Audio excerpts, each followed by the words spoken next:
बिस्मिल्लाहिर्रहमानिर्रहीम। The topic is memory. Memory एक ऐसा टॉपिक है जिस पर आप सब लोग शायद कुछ सुनना चाहें, आप सब लोग अपनी अपनी याददाश्त के बारे में कुछ जानना चाहें और अपनी याददाश्त को शायद आप इम्प्रूव भी करना चाहें। हम जो भी प्रोसेस करते हैं, जिस भी चीज़ को इम्प्रूव करना चाहते हैं, कुछ याददाश्त को बेहतर बनाने की टिप्स भी अगर हम किसी से चाहते हैं तो हमें सबसे पहले उसके जिसको कहते हैं कि प्रोसेस को सीखने की ज़रूरत होती है और आप उस प्रोसेस को आज किसी न किसी हद तक सीख जाएंगे। इस लेक्चर का जो ऑब्जेक्टिव है वो ये है कि हम छोटी सी चीज़ को अंडरस्टैंड करें। वो ये है कि हमारी याददाश्त में किस तरह कुछ चीज़ें रह जाती हैं, कुछ चीज़ें निकल जाती हैं। मेमोरी क्या होती है, शॉर्ट टर्म मेमोरी क्या होती है, लॉन्ग टर्म मेमोरी क्या होती है, इनके क्या प्रोसेसेस हैं। लेट्स सी के हम किस हद तक इसको लर्न कर सकते हैं। तो पहले तो आप अपनी ब्रेनस्टॉर्मिंग करें, थोड़ा सा आप लोग अपने अपने जहनों में जवाब देने की कोशिश करें कि याददाश्त क्या चीज़ है, व्हाट इज़ मेमोरी। और उसके बाद फिर हम आपको थोड़ा सा समझाते हैं कि जर्नलाइज या एक जो वेल डिफाइंड टर्म है वो क्या है। साइकोलॉजिस्ट और साइंसदानों के हवाले से अगर बात करें तो उन्होंने इसको किस तरह डिफाइन किया हुआ है। मेमोरी क्या चीज़ होती है, आपकी याददाश्त क्या होती है। कुछ लोग होंगे जिनके जहन में ये आ रहा होगा कि याद करने की सलाहियत, लेकिन याद करने की सलाहियत किस तरह से, क्या कोर्स वर्क को याद करने की सलाहियत? नहीं, खाली ये तो नहीं है इसमें।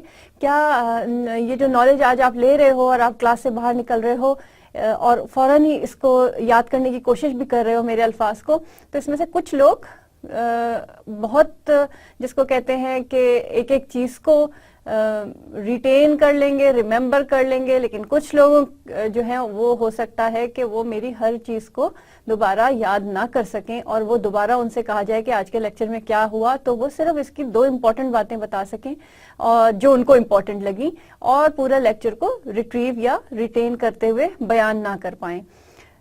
याददाश्त आप सबके जहनों में आया होगा अपने अपने हवाले से कि याददाश्त क्या होती है। कुछ कहेंगे कि मेरी याददाश्त अच्छी है, मैं लोगों के टेलीफोन नंबर भी याद रखता हूँ। कुछ कहेंगे कि मेरी याददाश्त बहुत अच्छी है, मैं लोगों की बर्थडेज याद रखता हूँ। और कुछ कहेंगे कि मेरी याददाश्त लोगों के नाम याद करने के मामले में बहुत बुरी है। लेकिन कुछ लोगों की याददाश्त बहुत अच्छी है इस मामले में। मगर इसका हरगिज़ ये मतलब नहीं है कि इन सब चीज़ों में जिसकी याददाश्त बुरी है उसकी याददाश्त बाकी चीज़ों में भी बुरी हो। इसलिए बहुत सारे फैक्टर्स होते हैं जो कि आपकी मेमोरी को अफेक्ट कर रहे हैं। फॉर एग्जाम्पल, एक फैक्टर तो फोकसिंग होता है, जो हमने लास्ट लेक्चर में पढ़ा था कि हम जिस चीज़ को फोकस करते हैं हम उसको रिमेंबर भी कर सकते हैं और उसको हम अपनी शॉर्ट टर्म मेमोरी में से में रख के और लॉन्ग टर्म में भी भेज सकते हैं।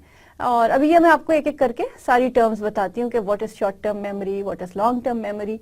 लेट्स सी कि हम इसको एक एक स्टेप्स को किस तरह से देख रहे हैं और किस तरह से पढ़ रहे हैं, और सबसे पहले हम मेमोरी को डिफाइन कैसे कर रहे हैं।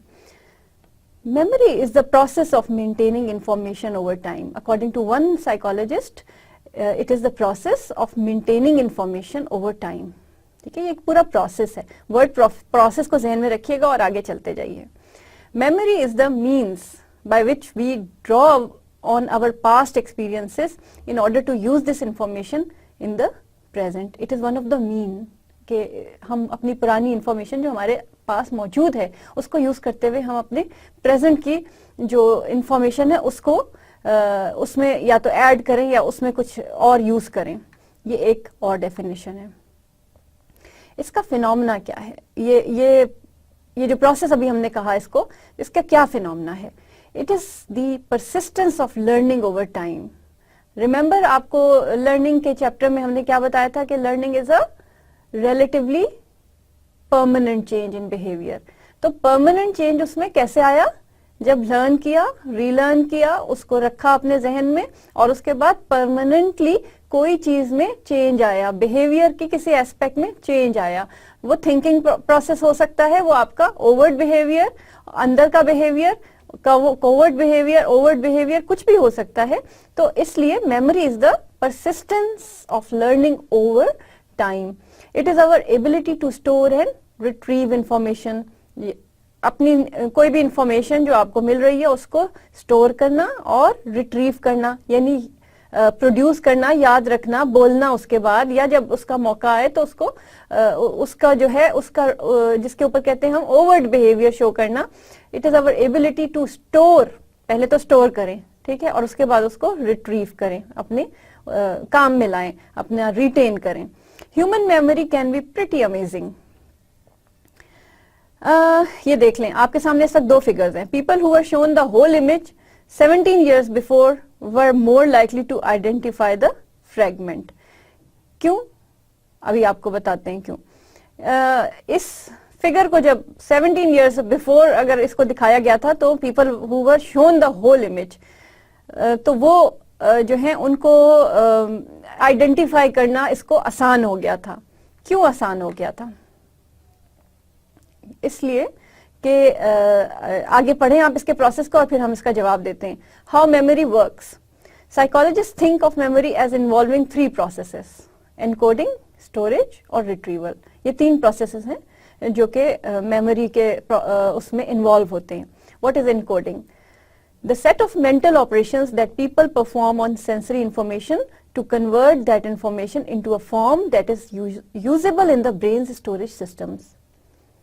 अच्छा, storage, holding on to information for some period of time. Retrieval, getting information that is in storage into a form that can be used. Encoding क्या हुई? अब आपकी वो मेंटल ऑपरेशंस जो कि लोग कर रहे हैं, आपने सारा सेंसरी सिस्टम पढ़ा है ना, सेंसरी न्यूरॉन्स आपके किस तरह स्टिमुलस को लेते हैं और रिस्पॉन्स, फिर मैसेज लेकर अंदर जाते हैं और उस इंफॉर्मेशन को कन्वर्ट करते हैं जो कि ब्रेन के यूजेज में ला सकी जाए, लेकर आई जाए। इसी तरह उसके बाद स्टोर, जब उसकी स्टोरेज हो जाती है तो उस इंफॉर्मेशन की को अपनी स्टोरेज में रखते हुए और उसके बाद उसको रिट्रीव करते हैं। That is actually the getting the information that is in storage into a form that can be used, जो कि यूज की जा सकती है। यानी ये 3 प्रोसेसेस इन्वॉल्व हैं, एनकोडिंग, स्टोरेज और रिट्रीवल। इसमें एक एटकिंसंस शिफ्रिन मॉडल कहलाता है जो कि one of the model of memory, one of the known and used model of memory. It is a multi-stage model. It consists of 3 different interacting memory systems: sensory memory, short-term memory, long-term memory. Stimuli are recorded by our senses and held briefly in sensory memory, that is sensory memory.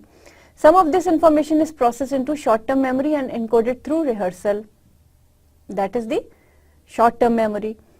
Long-term memory is the information that moves into long-term memory where it can be retrieved later. इसको हम example के साथ ज्यादा अच्छे तरीके से पढ़ेंगे। आपके सामने इस वक्त 3 फिगर्स हैं। आप पहली फिगर में ये देखें कि sensory memory registers incoming information allowing your brain to capture for a fleeting movement a sea of faces. ठीक है। Then the second figure is about, just look at the figure and see that we pay attention to and encode important or novel stimuli.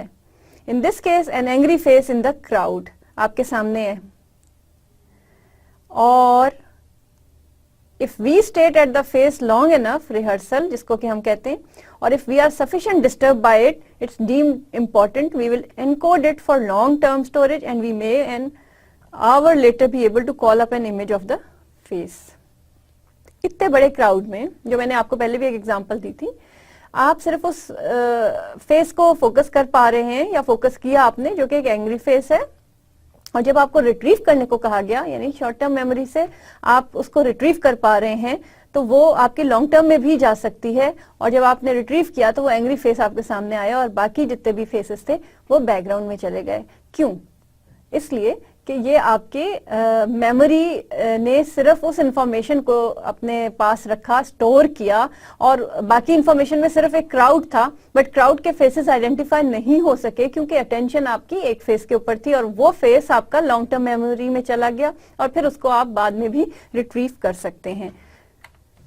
This model is just like this. You can see in the figure that when environmental stimuli is coming, कोई बाहर की कोई चीज़ आपने देखी, कोई event हुआ, कुछ आपको नजर आया, तो वो सेंसरी मेमोरी में गया, आपने सेंस किया, मेमोरी में गया थोड़ी देर के लिए, सही।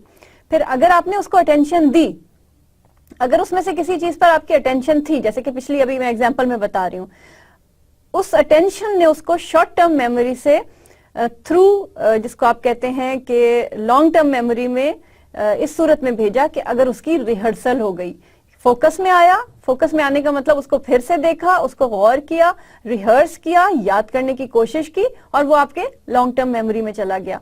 और अगर उसकी मेंटेनेंस की तो ठीक है, वो आपकी जो है शॉर्ट टर्म में ही रहेगा, लेकिन अगर आपने उसकी इंफॉर्मेशन को रिट्रीव करना है तो वो लॉन्ग टर्म से होती हुई आप रिट्रीव कर देंगे उसको, उस इंफॉर्मेशन को।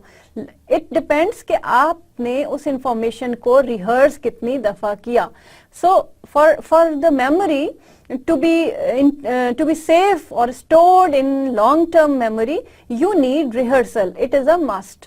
So जैसे कि मैंने लर्निंग में बताया कि बार बार प्रैक्टिस से एक चीज लर्न हो जाती है, तो रिहर्स करने से एक चीज मेमोराइज हो जाती है। लर्निंग परमानेंट चेंज लेकर आती है। मेमोरी में अगर आपके लॉन्ग टर्म मेमोरी में कोई लर्निंग ऐसी है तो वो डेफिनेटली आपके बिहेवियर में एक लॉन्ग टर्म चेंज भी ला रही है। Working memory model. It is instead of all information going into one single store, there are different systems for different types of information. This kind of model consists of three different systems: central executive, visuospatial sketchpad, the phonological loop. Central executive क्या है? Drives the whole system, that is the boss of working memory, and allocates data to the subsystems. It also deals with cognitive tasks such as mental arithmetic and problem solving. Central executive, ठीक है, इसको याद रखो। Visuospatial sketchpad, inner eye, stores and process information in a visual or spatial form. The VSS is used for navigation. Visual spatial sketch जो है ये navigation के लिए यूज किया जा रहा है, ठीक है ना, क्योंकि ये आपकी स्टोर कर रहा है और प्रोसेस कर रहा है इंफॉर्मेशन को इन अ विजुअल फॉर्म। इसमें आपका once again आई का, विजन का, की सेंसेस और सेंसरी सिस्टम उसका इन्वॉल्व है। The phonological loop is the part of working memory that deals with the spoken and written material. It can be used to remember a phone number. ठीक है, ये जो आप लोग कहते हो ना कि हमें नंबर्स बड़ी आसानी से याद हो जाते हैं, तो basically your phonological loop is active. See the this diagram and you will be much more clear about it. See कि इनपुट आती है, सेंसरी मेमोरी में जा रही है, कुछ डिके हो गई, कुछ निकल गई आपके उससे, कुछ आपकी अटेंशन में आ गई, जो आपकी अटेंशन में आ गई that is going into the central executive, और देखें उसमें आगे उसके लॉन्ग टर्म मेमोरी में चली जाएगी, और फोनोलॉजिकल लूप, आर्टिकुलेटरी कंट्रोल और फोनोलॉजिकल स्टोरेज जो है आपकी उसी जगह से आपको वो भी मिल रही है। Just see this what is sensory memory, जो कि immediate initial recording of sensory information होती है। The immediate initial recording of sensory information is actually sensory memory. Large capacity होती है इसमें, but rapid decay होता है। क्यों rapid decay होता है? इसलिए कि आप कुछ चीजों को अटेंड नहीं करते, अटेंशन का जो एलिमेंट है वो खत्म हो जाता है। जब आप अटेंड कर रहे हैं तो that is going into the long term memory. Actual length of time a stimulus exists in sensory storage depends on the modality. Iconic memory is a visual image in sensory storage. They last approximately 1/4 of a second. Echoic memory, auditory image, these as well as other senses seem to last up to 3 seconds. Strength of memory trace, इधर आप देख रहे हैं ये graph, और time और उसमें input का आप देख रहे हैं कि आपकी जो इनपुट ऊपर जा रही है, स्ट्रेंथ ऑफ मेमोरी ट्रेस जो है वो बढ़ रहा है with the graph is going up, और टाइम जो है वो आगे जा रहा है। Sensory memory to short term memory. After getting the information in the form of iconic and echoic memories, बच्चों इसके ऊपर ये है कि बहुत ज्यादा टेक्निकल, बार बार मैं आपको बताती हूँ कि जो मेजर थीम है वो आप इसका अंडरस्टैंड करें rather than concentrating on these technical words, but it is important कि you must be knowing it. लेकिन जस्ट कंसंट्रेट के ये पूरा प्रोसेस है क्या। अभी आपको हम इसकी जब समरी बताएंगे तो व्हाट इज द ऑब्जेक्टिव, कि आपको ये पता होना चाहिए कि how it is actually your short term और लॉन्ग टर्म का क्या रिलेशन है, और how it is working and what are the tips which can improve these things, के जिसमें कि आप अपनी मेमोरी बेहतर बनाएं। तो थोड़ा सा इसको जब तक आप इन टर्म्स को यूज टू नहीं हो जाएंगे। I am not asking you कि इनको मेमोराइज कर लो और इनको बिल्कुल याद करके और उसके बाद रट्टा लगा के और फिर बाहर निकलो और इसका मतलब बेशक तुम्हें ना आता हो। इट्स मच बेटर कि आप एक कॉन्सेप्ट ले लें rather than just trying to retrieve each and every word of this lecture, जिसमें कि टेक्निकल वर्ड्स भी यूज हो रहे हैं। तो don't worry about the very technical words which are used in this lecture. Two processors are required to get information from sensory memory to short-term memory. Pattern recognition क्या चीज है? When new information comes into sensory storage, we actively search through long-term memory in an effort to find a match for this new raw data. This is pattern recognition. हम किसी pattern को कैसे recognise करते हैं? जब कोई नई information आती है आपकी सेंसरी स्टोरेज में through your sensory neurons, we actively search through long term. हम लॉन्ग टर्म में जाते हैं, उसको खंगालते हैं in an effort to find a match for, और उसको हम फिर रिकग्नाइज करते हैं कि हमारी जो लॉन्ग टर्म में इतनी सारी चीजें पड़ी हुई है ये उससे किस चीज से मिलता जुलता है, और फिर हम किसी बिहेवियर या किसी जवाब के साथ आते हैं। Attention. This is pretty obvious. The more we pay attention to a stimulus, the more likely it will continue on to the next memory store. Short term memory जिससे क्या होती है कि हम अटेंशन देते हैं किसी चीज को ज्यादा, वो उतनी मेमोरी स्टोरेज में जाता है, और अगर हम ज्यादा अटेंशन देते हैं और उसको रिहर्स करते हैं तो वो लॉन्ग टर्म में भी जा सकता है। Short term memory. The stuff we encode from the sensory goes to short term memory. Events are encoded visually or semantically. A limited capacity store that can maintain information for approximately 20 seconds. अब ये याद रखना, 20 seconds तक की limited capacity store है जो कि maintain रह सकता है। We recall digits better than letters. हम digit को ये देखा गया है कि ज्यादा अच्छा recall कर सकते हैं than letters. इस फिगर को आप देख रहे हैं, short term memory clinic. Shoot, what did I come in here for? Just look at it. Ways to extend duration of short term. अब ये देखिए, अब आप टिप्स की बात करते हैं। क्या टिप्स होंगे शॉर्ट टर्म मेमोरी को इंक्रीज करने के लिए? पीछे हम पढ़ते चले आ रहे हैं, काफी देर से हम कह रहे हैं जी अटेंशन होती है, पहले आप स्टिमुलस को देखते हैं, फिर उसके बाद रिहर्स करते हैं, तो वो लॉन्ग टर्म में भी जाने के चांसेस होते हैं, लेकिन पहले हम शॉर्ट टर्म को तो रिट्रीव करना सीखते हैं। देखते हैं कि मेंटेनेंस रिहर्सल क्या चीज है। द प्रोसेस ऑफ रिपीटेडली वर्बलाइजिंग और थिंकिंग अबाउट द इंफॉर्मेशन। अभी आप मेरी बात सुन रहे हो और अगर आप इस प्रोसेस को बार बार रिपीट कर रहे हो किसी चीज को, मैं जब बोल रही हूँ मेंटेनेंस रिहर्सल, तो आप सबने बोला maintenance rehearsal is a part of short term memory improvement. ठीक है, पहली टिप जो मैंने आपको बताई वो थी मेंटेनेंस रिहर्सल। आप रिहर्स कर रहे हो, आपकी शॉर्ट टर्म मेमोरी खुद ब खुद इंक्रीज हो रही है। This is one of the tip. Chunking या स्लॉट्स में चीजों को डिवाइड कर लेना इन अनदर टाइप। आपको हमेशा से कहा गया होगा कि चीजों को छोटा कर लो। फॉर एग्जाम्पल, अगर आपको एग्जाम्स की मैं आपको मिसाल दे देती हूँ, आप लोग एग्जाम्स का जमाना है, पढ़ाई का दौर है और आपको पढ़ाई करनी है और आपको चीजों को याद भी करना है, तो किस तरह याद होगी? पूरा चैप्टर पढ़ो या उसको छोटे हिस्सों में डिवाइड कर लो और उन छोटे हिस्सों को कोई मीनिंग दे दो। फॉर एग्जाम्पल, आपने एक चैप्टर पढ़ा आज साइकोलॉजी रिलेटेड टू बायोलॉजी, जो कि हम इतने दिनों से पढ़ रहे हैं, और आपको ने एक नजर उस पर डाली तो आपको लगा ये बहुत ज्यादा है, 10 पेजेस हैं। ठीक है, 10 पेजेस में क्या क्या इन्फॉर्मेशन दे रहा है वो ये न्यूरॉन का स्ट्रक्चर बता रहा है, वो न्यूरॉन का फंक्शन बता रहा है, वो न्यूरॉन की वर्किंग बता रहा है, वो न्यूरॉन का ताल्लुक बता रहा है टाइप्स बताते हुए, उसके बाद उसका ताल्लुक बता रहा है विद सेंसेशंस एंड परसेप्शंस। तो आपने क्या किया कि ये जितनी बातें मैंने बोली है ना, इसको चंक्स में, स्लॉट्स में आपने डिवाइड कर लिया। और पहला आपका जो स्लॉट था वो था जनाब बायोलॉजिकल साइकोलॉजी को डिफाइन करने का। सेकंड स्लॉट ये था कि आपने कहा कि relate biology with psychology. Third slot में आपने कहा कि structure of neuron. Fourth slot में आपने कहा कि structure of neuron with nervous system. Fifth slot में आपने कहा कि structure of neuron with sensation and perception. फिर आपने कहा जी टाइप्स ऑफ न्यूरॉन।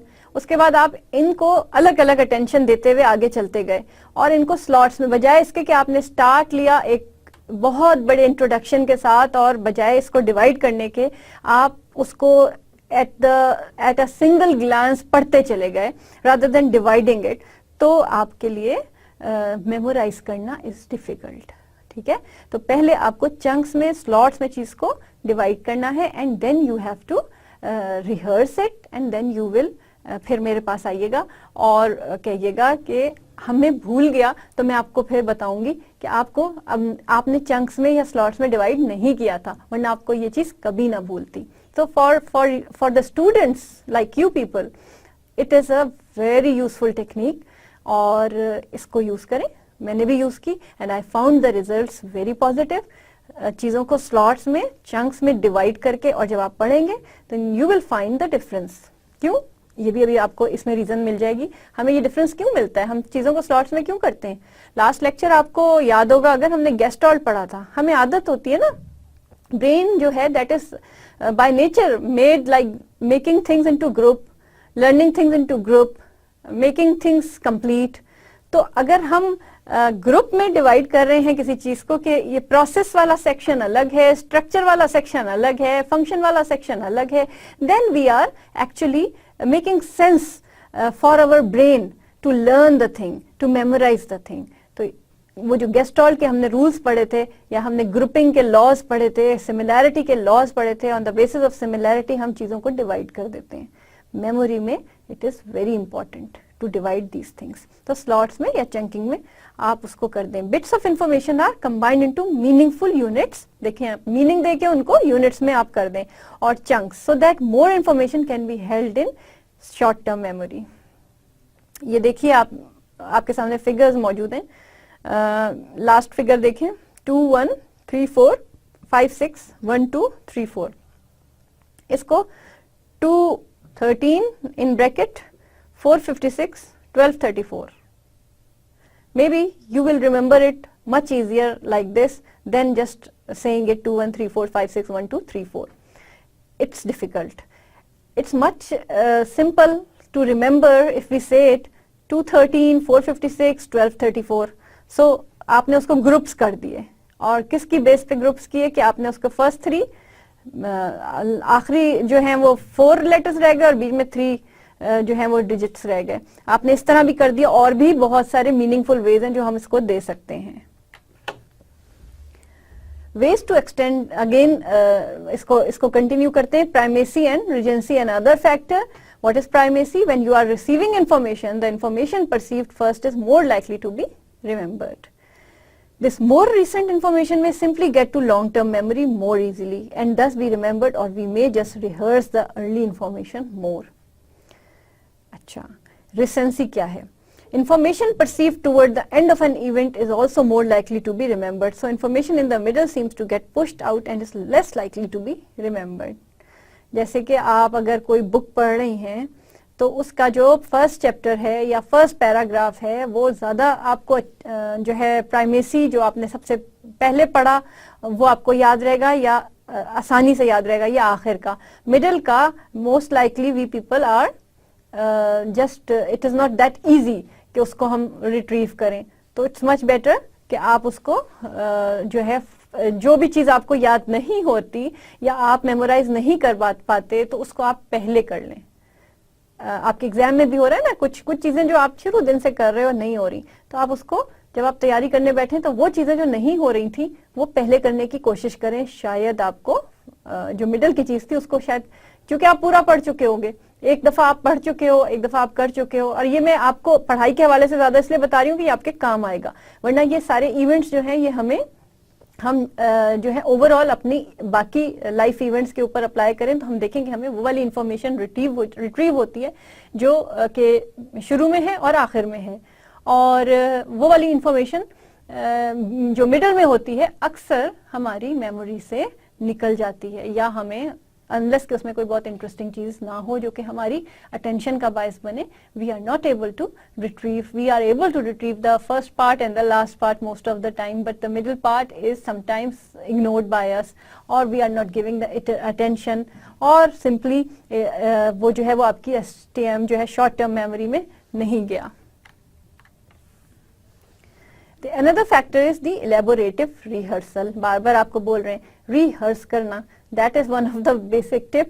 आपने चंक्स में डिवाइड की चीज, फिर आपने रिहर्स की, बार बार एक चीज की, you will be memorizing that thing.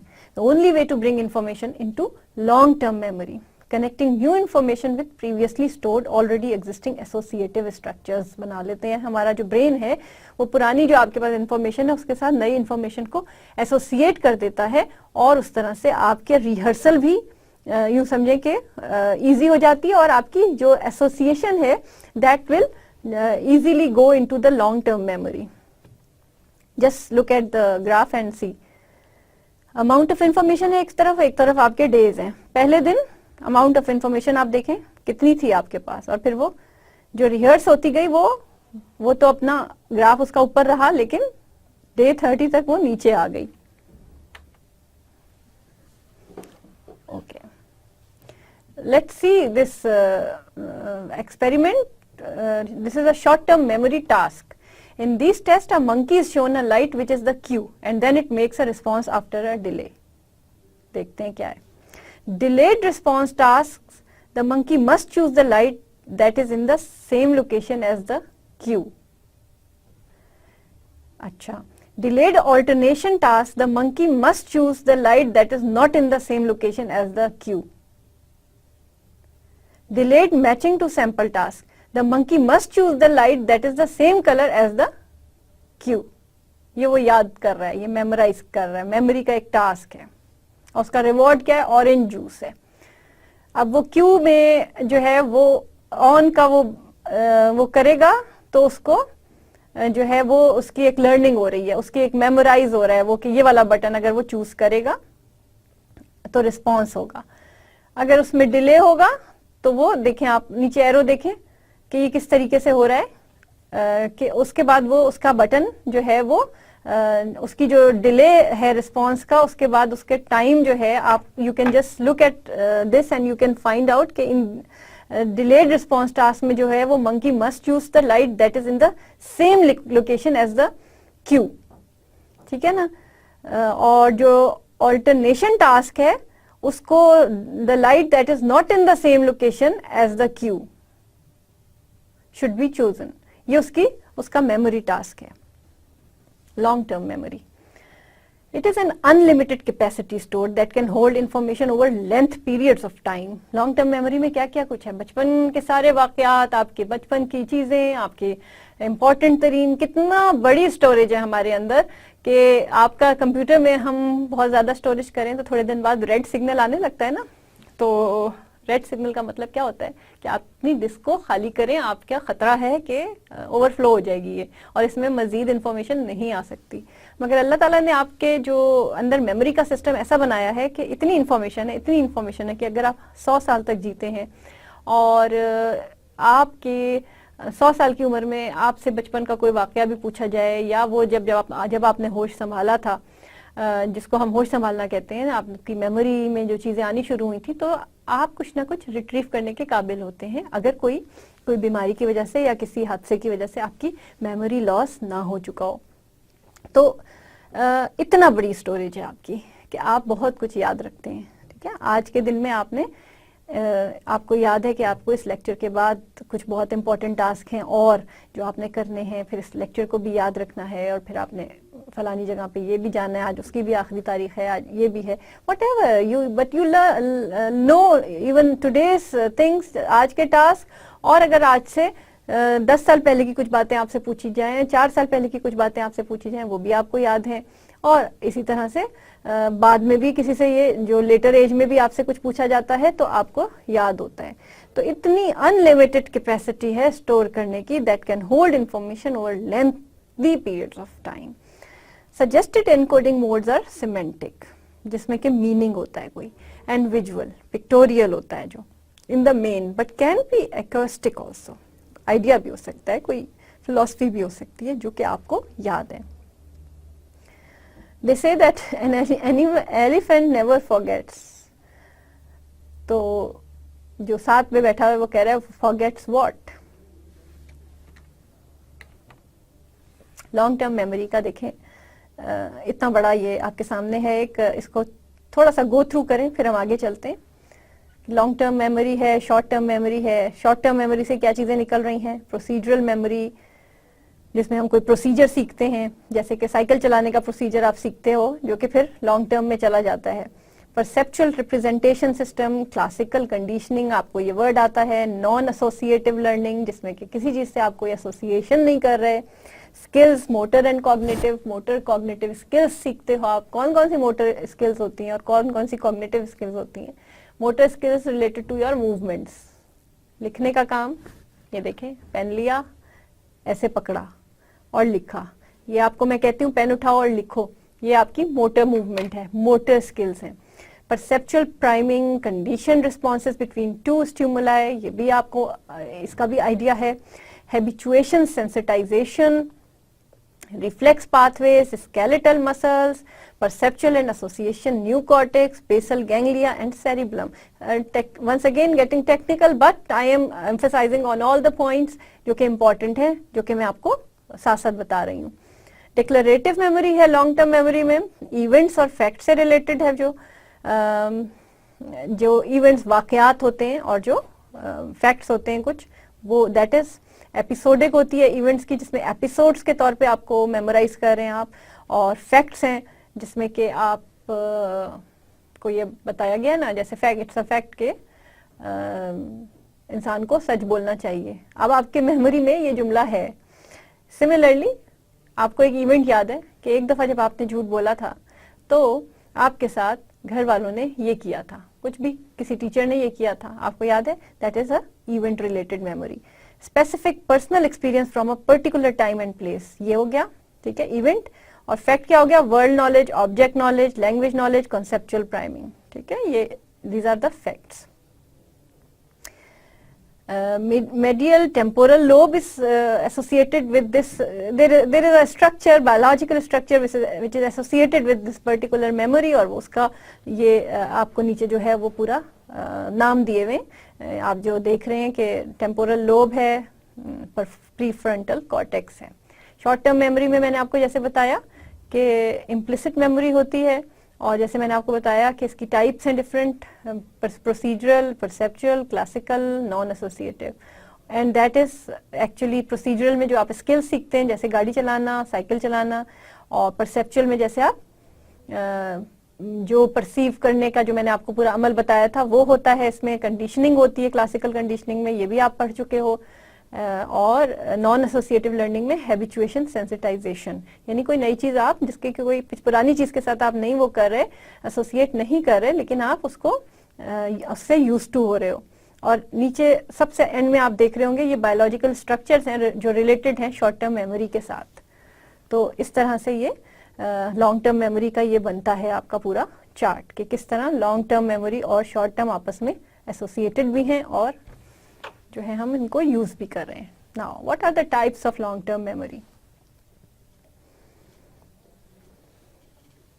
These are the, you just look at this diagram and you can find के लॉन्ग टर्म मेमोरी की कैसी टाइप्स हैं। पहले शॉर्ट टर्म मेमोरी में चीज जाती है, लेकिन हर हाल में शॉर्ट टर्म और लॉन्ग टर्म आपस में रिलेटेड है।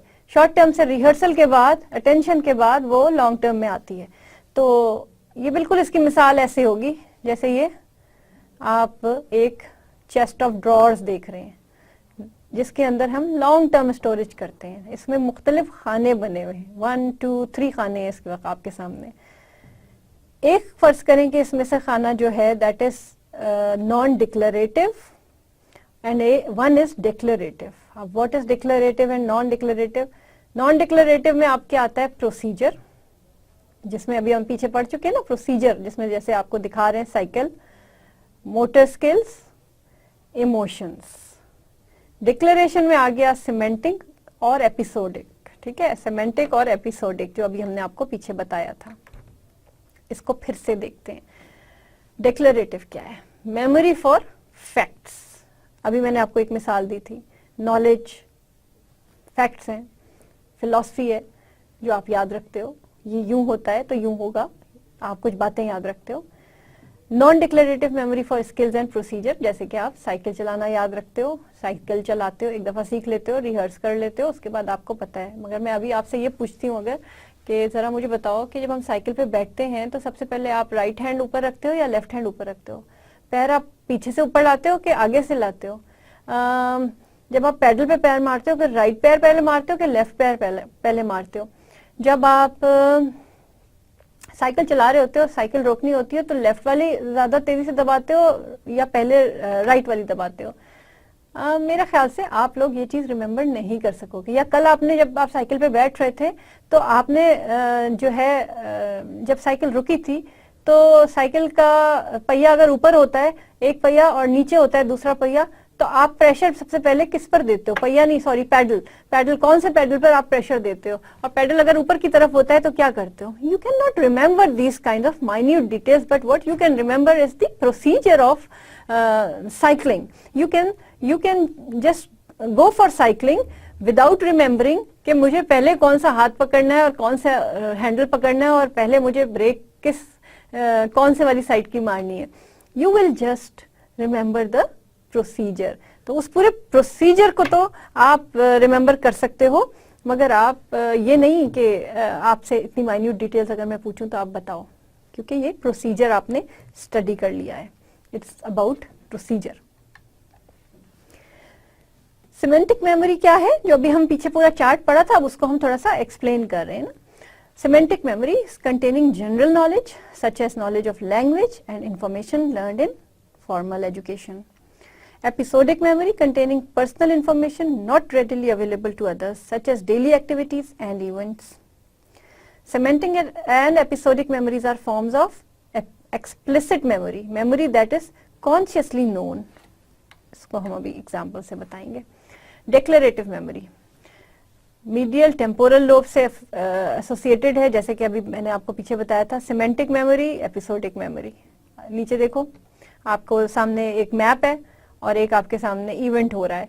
ये फैक्ट्स पर मैप इस फैक्ट है कि जी ये जगह कहाँ है, ये जगह यहाँ है, ये जगह यहाँ है, और ये अगर आपको याद रह गया, that is a semantic memory. Episodic memory, एक एपिसोड हुआ है, एक धमाका हुआ है और उसमें आप देख रहे हो, वो आपको किस तरह से रिट्रीव हो सकता है अगर आप जो है उस जगह पर मौजूद थे या आपने देखा या सुना. Non declarative long term memory, skills that people know how to do, also include emotional associations, habits and simple conditioned reflexes that may or may not be in conscious awareness. ये जो मैंने अभी आपको साइकिल की मिसाल दी, उसमें आप procedure को तो जानते हो, प्रोसीजर तो आप कर रहे हो, बट आपके कॉन्शियस अवेयरनेस में ये नहीं है. एक छोटी सी और एग्जांपल देती हूँ कि जब आप गाड़ी को राइट टर्न कर रहे हो तो कितने एंगल पे हैंडल को मोड़ते हो कि आपका टर्न हो जाता है. आप तो अंदाजे से एक टर्न करते हो और चले जाते हो. This is a procedure. ये प्रोसीजर है जो आप फॉलो करते हो और आप निकल जाते हो. ठीक है, तो कोई एज सच एंगल नहीं उसमें है, मगर आप उस प्रोसीजर को ओवरऑल, और आप इतनी माइन्यूट डिटेल्स को ना याद रखते हो ना याद रख सकते हो कि आप उसके एंगल्स को स्टडी करो और फिर उसको याद रखो कि लास्ट टाइम मैं इस एंगल पे टर्न किया था और इस दफा मैंने इस एंगल पे टर्न किया था. ठीक है, तो it's also a procedure. Non-declarative memory, often called implicit memory, memory that is not easily brought into conscious awareness. एक तो ये non-declarative की एक जो है characteristic था. Procedural memory, skills and habits, जैसे कि हमने बोला, ये देखें आपके सामने जो फिगर है, skills and habits, वायलिन बजा रहा है बंदा और जो है वो एक में कंडीशनिंग हो गई है, क्लासिकल कंडीशनिंग, स्केलेटल, मस्कुलेचर, जो सेरिब्लम इन्वॉल्व है. ये थोड़ी सी बायोलॉजिकल फिगर्स हैं, बट इट्स ओके. आपको थोड़ा सा पता होना चाहिए कि हर चीज के साथ, जैसे कि अभी हम बायोलॉजी रिलेट कर रहे हैं, वैसे ही इस मेमोरी के साथ भी रिलेटेड है. और फेयर मेमोरी है ये इमोशनल रिस्पॉन्स की, जिसमें कि सांप उसके सामने है और उसका एक इमोशनल रिस्पॉन्स है. उसकी मेमोरी में ये है कि जब सांप उसने देखा था कि या पढ़ा था कहीं पे कि जब सांप सामने आ जाए तो वो जब ऐसा काटता है कि फेटल हो सकता है, तो उसको उसकी फेयर मेमोरी है जो कि इमोशनल रिस्पॉन्स है, और ये उसके साथ रिलेटेड जो बायोलॉजिकल स्ट्रक्चर है उसको हम कहते हैं मैगडिला. अब what is the level of processing the model? A model of memory as a single system in which retention depends on how deeply information is processed. जब आपकी जो information अंदर process हो रही है वो कितनी deeply process हो रही है कि उसको याद रखा जाए. With the shallowest levels of processing, a person is merely aware of the incoming sensory information. Deeper processing takes place only when the person does something more with the information, such as forming relationships, making associations, जब आप relationship बना रहे हैं, associations कर रहे हैं, दो चीज़ों को एसोसिएट कर रहे हैं आपस में, then this kind of deeper processing is occurred. Attaching meaning to a sensory impression or otherwise engaging in active elaboration on new material. Craik and Turving. Had participants answer yes or no to questions asked about words just before the words were flashed to them for 1/5 of a second? Participant had to process the words visually, acoustically or semantically. The test required shallow processing for the first question, deeper processing for the second question, and still deeper processing for the third question. Later retention tests showed that the deeper the level of processing, the higher the accuracy rate of memory. यानी deeper होगी processing का level तो rate of accuracy जो है memory के वो high होगी. This is कि आप अगर किसी टेस्ट में उनको इन्वॉल्व कर रहे हैं, लेवल ऑफ प्रोसेसिंग को जज कर रहे हैं, तो उन्होंने ये सारी चीजें ये जज कर रही हैं कि कितनी डीपर उसकी प्रोसेसिंग हुई है, और higher the accuracy rate of memory is related with the level of processing. See on this figure that there is on one side there is level of processing, type of encoding जो हुई है, और example of questions used to elicit appropriate encoding. कैसे हुई है? Depth of processing हम एक तरफ देख रहे हैं उसकी. Shallow कब होगी? बिल्कुल जो कि आपके ऊपर ही रहेगी, like it's not going into deep processing. That is structural encoding emphasizes the physical structure of the stimulus.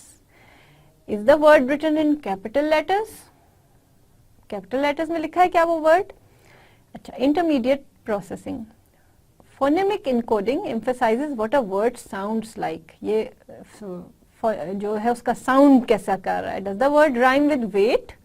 क्या उसकी राइमिंग हो रही है किसी वर्ड के साथ?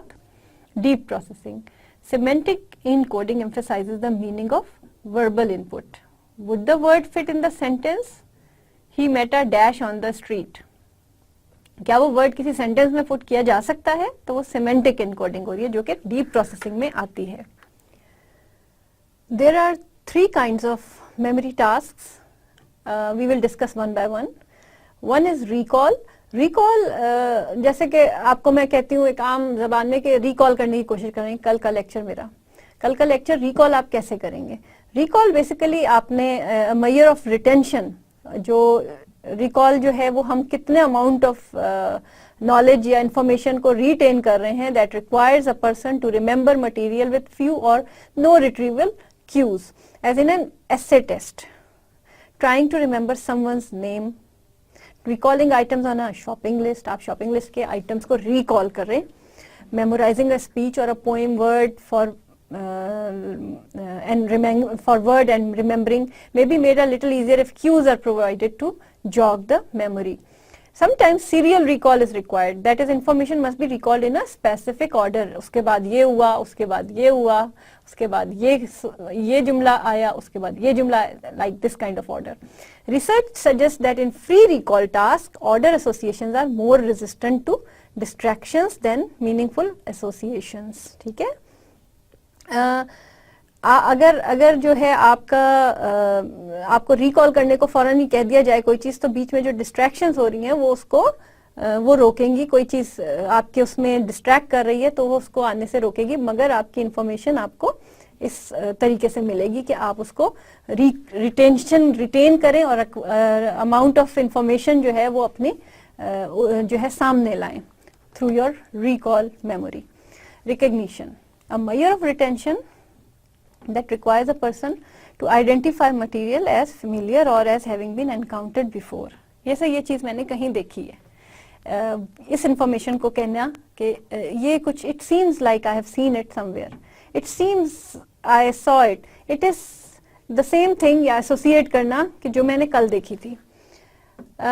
जैसे कि as having encountered before, multiple choice, matching, true false, ये जो आपके एग्जाम में आते हैं, are examples of recognition test items. The main difference between recall and recognition is that a recognition task does not require you to supply the information, but only to recognize it when you see it. ठीक है? Recent brain imaging studies have discovered that there is a structure known as hippocampus brain structure है, brain के करीब एक structure है जो कि which is responsible for this kind of recognition. इसलिए हिप्पोकैम्पस में अगर कोई प्रॉब्लम आ जाए तो मेमोरी की प्रॉब्लम्स हो सकती हैं। Third is the relearning. Measuring retention in terms of the percentage of time or learning trials saved in relearning material compared with the time required to learn it originally, also called the savings method. Savings score, the percentage of time or learning trials saved in relearning material over the amount of time or number of learning trials required for the original learning. College students demonstrate the relearning method each semester when they study for comprehensive final exams. क्या आपके साथ हो रहा है? ये बिल्कुल आप यही कर रहे हो। आज आप लर्न कर रहे हो, आज आप मुझसे सुन रहे हो, you will try to retrieve और रीलर्न करोगे असेसमेंट में, अपने फर्स्ट सेशनल में, फिर अपने फाइनल एग्जाम में यू विल रीलर्न इट। तो ये आपके ऊपर अप्लाई होती है। Recall versus recognition. What is the difference between recall and recognition? अभी मैंने आपको बताया था. What is the example of recall? The process of storing information in memory is called. What is it? आप आंसर दें. Example of recognition. The process of storing information in memory is called. क्या होगी? Rehearsal, deep processing, encoding या retrieval. अभी पढ़ा है आपने. आप लोगों ने देखा कितनी चीजें आप लोगों को याद रह जाती हैं, कितनी चीजें आप लोग याद रख सके। तो इट इज़ वेरी इंटरेस्टिंग। और कि हमारे अंदर क्या प्रोसेस हो रहा है, हमारे अंदर क्या रिमेम्बरिंग का प्रोसेस है, क्या मेमोरी हमारी है, कैसी मेमोरी हम लोग शॉर्ट टर्म को हम कैसे इम्प्रूव करें, लॉन्ग टर्म को हम कैसे इम्प्रूव करें। और इसके ऊपर हम थोड़ा सा मेमोरी के प्रोसेस को जब जानते हैं तो हम अपनी इम्प्रूवमेंट भी खुद लेकर आ जाते हैं। अब मेमोरी याददाश्त का ताल्लुक है आपके रिमेम्बरिंग से, रिमेम्बर भी कर रहे हो, सोच भी रहे हो, चीज़ों को बाहर भी ला रहे हो। हम भूल क्यों जाते हैं? फॉरगेटिंग क्या चीज़ है? हम भूल क्यों जाते हैं चीज़ को? शॉर्ट टर्म पढ़ लिया, लॉन्ग टर्म पढ़ ली, रिमेम्बरिंग की प्रोसेस देख लिया आपने, टाइप्स देख ली आपने, रिकॉल, रिकग्निशन, रिहर्सल, ये सब कुछ आपने देखा, फिर हम चीज़ों को भूल क्यों जाते हैं? Forgetting is part of our life. We forget so many things. We forget the important date. We forget the appointment time. We sometimes forget the lesson of today's test. We sometimes forget the meeting time, like we forget the friend's name sometimes, old friend's name, old class fellow's name. It is much better to say that.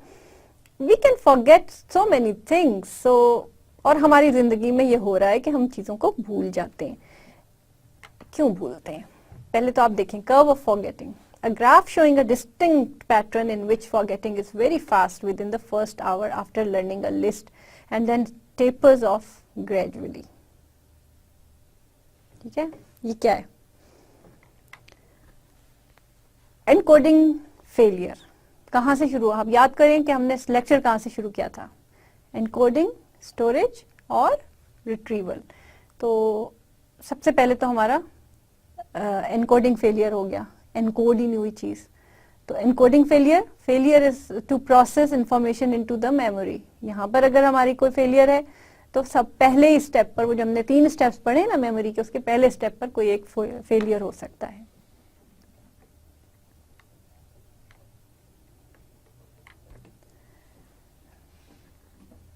According to the memory trace theory, physical change in the brain that occurs when a memory is formed. Decay, loss of memory due to the passage of time during which the memory trace is not used. Disuse, another name for decay, assuming that memories that are not used will eventually decay and disappear. ये brain का काम है। Loss of memory हो जाना due to the passage of time, वक्त के साथ साथ मेमोरी का लॉस हो जाना, निकल जाना आपकी मेमोरी से, during which the memory trace is not use, क्योंकि वो यूज नहीं हुई, वो रिहर्स नहीं हुई, वो निकाली नहीं गई, उसको वो फिर डिके हो जाती है। डिके जो है वो खत्म हो जाती है डिस यूज की वजह से। ये भी डिके की ही दूसरी फॉर्म है, assuming that memories that are not use, जो यूज नहीं हो रही, इट विल इवेंचुअली डिसअपेयर, वो निकल जाएंगी। तो ये एक दूसरे से रिलेटेड ही है, डिके और डिसयूज। और वो मेमोरीज जो कि आपके या जो जिसको कहते हैं वो याददाश्त जो आपसे आपके ब्रेन से ना निकल सके, उसके लिए this is not the theory, this is the theory for forgetting, why we forget. एक तो ये रीजन हो गई। एक इंटरफेरेंस थ्योरी है, प्रोएक्टिव इंटरफेरेंस जो है memory retrieval problem that occurs when older information prevents or interferes with the retrieval of newer information.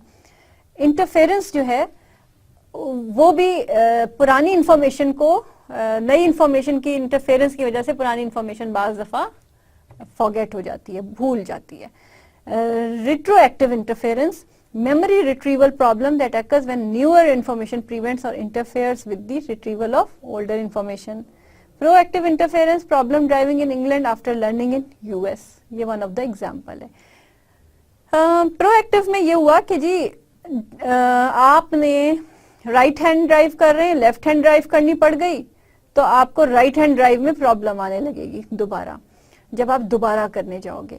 रिट्रोएक्टिव interference वो होगी कि जिसमें कि हमारी जो नई इंफॉर्मेशन है वो पुरानी इंफॉर्मेशन के साथ इंटरफेयर कर रही है और हम पुरानी इंफॉर्मेशन भूल गए। फॉर एग्जांपल मैं आपको अपनी मिसाल देती हूँ। मैंने लैंग्वेज लर्न की पश्तो, और पश्तो लर्न करके मैं I learn within 2 or 3 years I try to learn Japanese. तो जापानीज की जो इन्फॉर्मेशन थी, अब मुझसे जब इन्फॉर्मेशन मैं दोबारा लर्न या जो है बोलने की कोशिश करती हूँ, तो जापानीज लैंग्वेज जो है वो मैं रिट्रीव कर लेती हूँ, मगर मैं पश्तो रिट्रीव नहीं कर पाती। पश्तो की जगह मैं जापानीज के बहुत सारे वर्ड्स लगा देती हूँ। पुरानी इन्फॉर्मेशन से मेरी नई इन्फॉर्मेशन जो है वो टकराई, इंटरफेयर की, और ज्यादातर जो रिट्रीवल है वो मेरा जापानीज लैंग्वेज का हो गया, क्योंकि वो लेटेस्ट था, वो न्यू था। और चूंकि ये नई लैंग्वेज थी, दोनों का ताल्लुक लैंग्वेज से था, तो उसमें मेरी बहुत सारी चीजें जो हैं वो एक लैंग्वेज ने दूसरी लैंग्वेज को अपना उसमें ले लिया, क्योंकि मैंने रिहर्स नहीं किया था पश्तो लैंग्वेज को। So this can be one of the example. Forget interference theory, ये देखें आपके सामने एक फिगर आई है प्रोएक्टिव इंटरफेरेंस में, जिसमें French learned before hand interferes proactively. Study French, study Spanish, Spanish test. Retroactive interference, Spanish learned afterwards interference retroactively, तो फिर French test, ये देखें आपके सामने, फ्रेंच को स्टडी किया और स्पेनिश को वो किया, उसमें आपने ये दोनों इंटरफेयर कर रहे हैं, proactive and retroactive interference. If a student were to study for a French exam and then a Spanish exam, interference can occur in 2 directions.